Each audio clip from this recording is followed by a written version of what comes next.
I'm Skylar Cooper, and being Tuesday just after 5 o'clock, it is time we check in for the BA Breakdown. Broken Arrow City Manager Michael Spurgeon standing by. A couple of things to get to. In case you missed it, we had in fact, you can see it right now on krmg.com, the gardens at Central Park. I was out there on Friday when they were doing the ribbon cutting. Cool new feature there just off of Main Street at Central Park. And Michael Spurgeon joins us live. It was good to see you on Friday. And that, sir, was a result of the 2018 bond package. And there was a couple of jokes made about the timeline from 2018 to when this reveal happened. But a few things happened with design changes and, of course, the little pandemic thing that interrupted the whole globe. So, but that's one off the books. And is there more to go on from the 2018 package?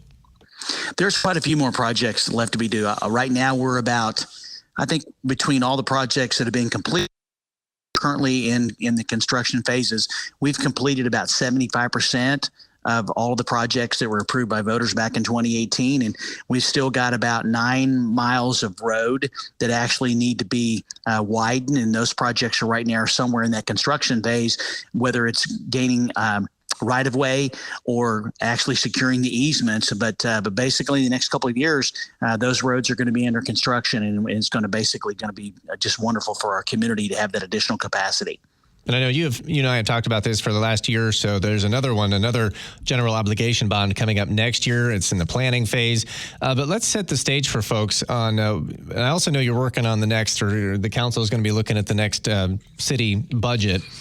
Why is there a need for general obligation bonds beyond what's budgeted for the city's traditional budget? What a great question. I mean, honestly, the cost to widen a road from 2 lanes to 3 lanes is around $7 million. And to go from 2 lanes to 5 lanes is about $10 million, especially if you have a bridge. Those kind of dollars are just not available in the city's budget. The bottom line is the sales tax and other revenues that generated, there just simply isn't enough to be able to pay for the cost of operations, the day-to-day operations of the city.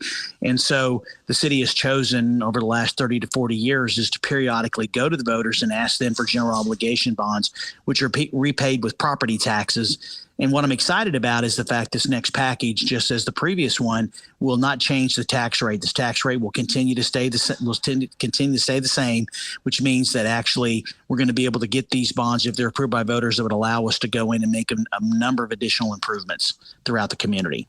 And I know it's still a ways away. There's a lot of planning. You and the council and other folks at the city have been looking at this for a while. Where is that in the process now? Right now, we're right on track. We're scheduled on June 18th. The city council members are going to have an all-day retreat where they're going to be looking at the proposed projects that have been generated as a result of the surveys we completed the last year and a half, conversations with community groups, the input we've taken from citizens, civic groups, individuals, the sports organizations. Everything has come together. We have tentative estimates for all those projects. Council is going to look at all those projects on 18th, and they're going to make some decisions about which projects will go forward. And then we're going to have 3 public hearings, 1 at the end of August and 2 in September. And I'll have those dates very soon for folks to come out, different parts of town, for them to actually comment on all of the projects that are being considered. And then everything will culminate with council making a decision on which projects make the actual cut line in an ordinance, probably in January of next year. And then we'll get ready for the public education phase for the vote on April 7th of 2026. City Manager Michael Spurgeon from Broken Arrow. So that is the bond package side. Now tell us how it's different from the regular city budget, which I understand is there's upcoming discussions on that too. What does money from that go to, and when does that all come down?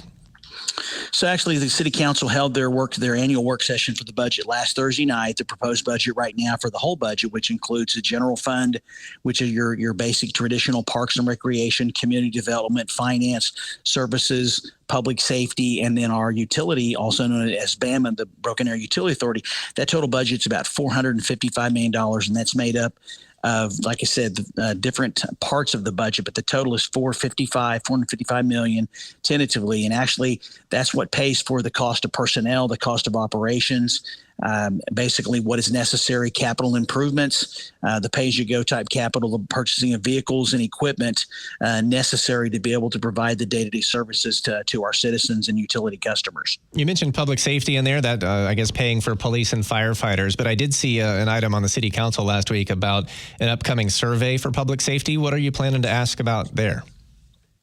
Well, as a part of our ongoing efforts to determine what are the priorities within our community so we can finalize the bond package, there's going to be some questions about the level of services, the types of services to take that input. We've also, as a part of the bond package being considered, there could be some improvements at the training center, which actually would help us with training operations for both police and fire. And there's some other questions about police operations as well as fire operations and emergency management. For example, we need additional emergency management sirens, early warning sirens, and so forth. So it's really just our continuation of asking questions about what will be in proposition number 2, which focuses on public safety, which is police, fire, and emergency management.